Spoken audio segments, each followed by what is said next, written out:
The world is holding its breath tonight. A single decision from the U.S. High Court has sent shockwaves through global commerce. This wasn't just a ruling, it was a seismic event, redrawing the maps of international trade.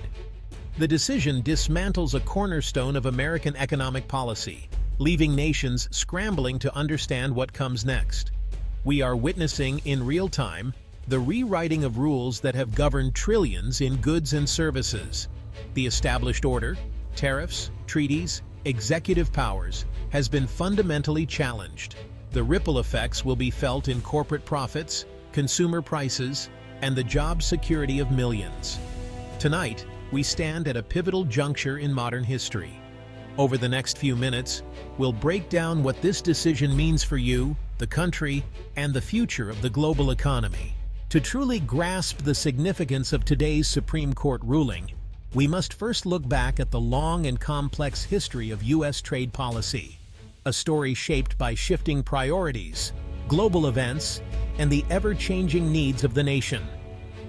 For over 2 centuries, U.S. trade policy has swung like a pendulum between protectionism and free trade, reflecting the country's evolving economic ambitions and political philosophies. Each era brought new challenges and responses, leaving a lasting impact on American society.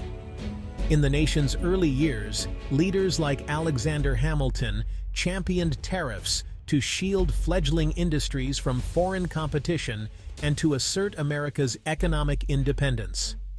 These policies helped lay the foundation for the country's industrial growth and national identity. But protectionism had its costs. The infamous Smoot-Hawley Tariff Act of 1930, intended to protect American jobs, instead deepened the Great Depression by sparking global retaliation and crippling international trade. This crisis forced policymakers to reconsider their approach. After World War II, the United States took the lead in building global trade institutions like the General Agreement on Tariffs and Trade, aiming to reduce barriers, foster cooperation, and promote shared prosperity among nations. In recent decades, the rise of new economic powers and the offshoring of manufacturing jobs have reignited debates over trade. Many Americans, facing job losses and economic uncertainty, began to question the benefits of globalization, fueling a renewed push for protectionist measures. Presidents from both major parties have increasingly used executive authority to impose tariffs, often justifying these actions on grounds of national security or economic necessity, and sometimes bypassing Congress in the process. This growing use of executive power set the stage for a constitutional showdown, raising fundamental questions about the balance of power between the branches of government and the limits of presidential authority in trade matters. Ultimately, the executive branch's broad and sometimes controversial use of trade powers led to a historic judgment by the High Court, one that could reshape the future of American trade policy. Tonight, we examine how this complex legacy of shifting trade policies, political battles, and landmark court decisions continues to shape the present crisis, and what it means for America's future on the world stage. The High Court's role in trade is rooted in the Constitution. The Commerce Clause gives Congress, not the President, primary authority over trade. Over time, Congress delegated some of this power to the executive branch. Key question: how much power can Congress delegate without violating the separation of powers? Recent presidents used these delegated powers to impose sweeping tariffs, sparking legal challenges. Critics argued this let the executive branch write its own trade laws. The High Court agreed to clarify these constitutional boundaries. Its decision would redefine the roles of Congress and the President in shaping America's economic destiny. At the center of this legal and political storm is the landmark case, Global Tech vs. United States, a battle that would soon capture the attention of the entire nation and the world.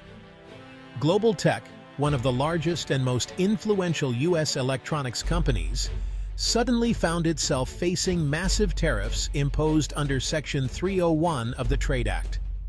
These tariffs threatened not only their bottom line, but also the jobs of thousands of American workers and the stability of global supply chains. The company argued that the executive branch had overstepped its authority by imposing these tariffs, claiming it was a clear violation of the Constitution's separation of powers. Their legal team insisted that only Congress should have the power to regulate trade and levy such penalties.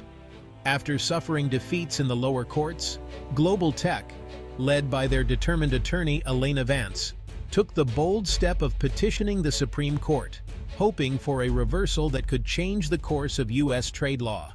The case quickly escalated into a dramatic showdown, pitting the power of the executive branch against the constitutional limits set by the nation's founders. The stakes were higher than ever. Marcus Thorne, Global Tech's outspoken CEO, argued passionately that these tariffs unfairly punished not just his company, but also American consumers and businesses across the country, raising prices and threatening jobs.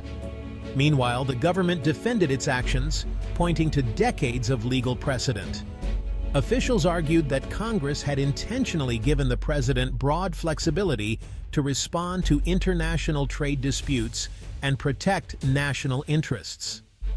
The Supreme Court's decision to hear the case sent shockwaves through Washington and the business community, signaling a potential shift in the balance of power between Congress and the president. During oral arguments, deep divisions among the justices became apparent, with tough questions and sharp exchanges revealing just how complex and consequential this case would be. Around the world, business leaders, investors, and foreign governments watched anxiously, knowing that the outcome could reshape not only American trade policy, but also the global economic landscape. The final verdict would be monumental, setting a precedent for the future of American trade and determining how much power the president truly holds in shaping the nation's economic destiny. This morning, the wait ended. In a 6-3 decision, the High Court ruled for Global Tech, reasserting congressional authority over trade. The court revived the non-delegation doctrine, requiring Congress to provide clear guidelines when delegating trade powers. The majority ruled that recent tariffs gave the president near unfettered power, which the Constitution does not permit. The dissent warned the decision disrupts a system that has served the nation through crises. The immediate effect: the challenged tariffs are invalidated.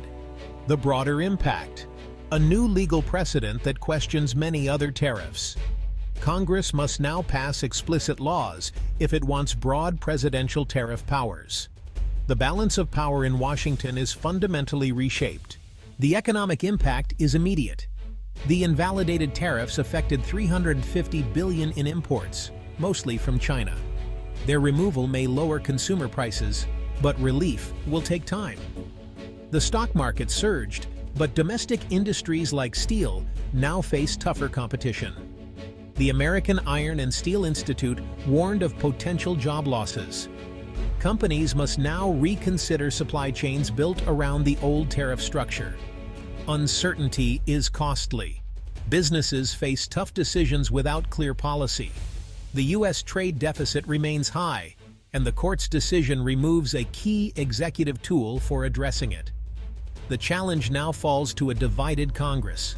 The stakes: jobs, prices, and America's role in global trade. The economic landscape is shifting fast. The nation must adapt. The political fallout was immediate. The president called the ruling reckless, vowing to seek new legislation. Congress is deeply divided, making consensus on trade policy elusive. Both parties now have a powerful issue for the next election.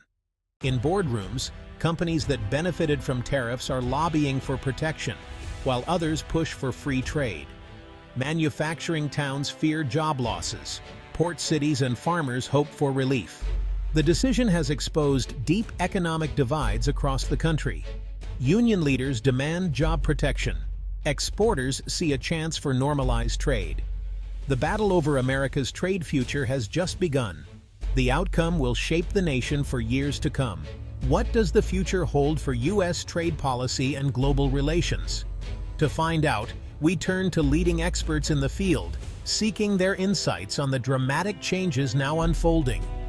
Dr. Evelyn Reed, a renowned trade economist, describes this moment as the most significant judicial intervention in U.S. trade policy since the 1930s, a true turning point that will shape the nation's economic landscape for years to come. According to Dr. Reed, we should brace for short-term chaos and uncertainty as markets and policymakers adjust. However, she believes that if Congress steps up and takes decisive action, the long-term result could be a more stable, transparent, and predictable system, one that benefits both businesses and consumers. The era of sudden sweeping tariffs imposed by executive order is now coming to a close, marking the end of a volatile chapter in trade history. From this point forward, the United States must rely on a more deliberate, legislatively driven approach to trade policy, requiring careful debate and consensus building in Congress. James Holloway, a respected foreign policy expert, points out that this ruling sends a reassuring signal to America's allies, strengthening trust and cooperation. However, he warns that it may also weaken U.S. leverage with rivals like China, who have grown accustomed to unpredictable tariff threats. The president will no longer be able to use broad, sweeping tariffs as a bargaining chip in negotiations, fundamentally changing the dynamics of international trade talks. Instead, America must pivot to a new strategy, one that emphasizes targeted sanctions, building strong alliances, and engaging in multilateral agreements to advance its interests on the world stage. Both experts agree. The old playbook has been torn up. The rules have changed, and everyone, from policymakers to business leaders, must adapt to this new reality. The United States now faces a new era, one that demands not only political courage from its leaders, but also active engagement and understanding from the public. The next chapter in America's trade story is unwritten, and its outcome will depend on the choices we make together. Tonight, America stands at a crossroads. The High Court has forced a national debate. What kind of economic nation do we want to be? The responsibility now lies with Congress, and with you. This decision will affect your job, your wallet, and your country's future. Engage in the conversation. Let your representatives know what you want. The future of American trade policy should be shaped by all of us. The gavel has fallen, but the story is far from over. The choices we make now will echo for generations.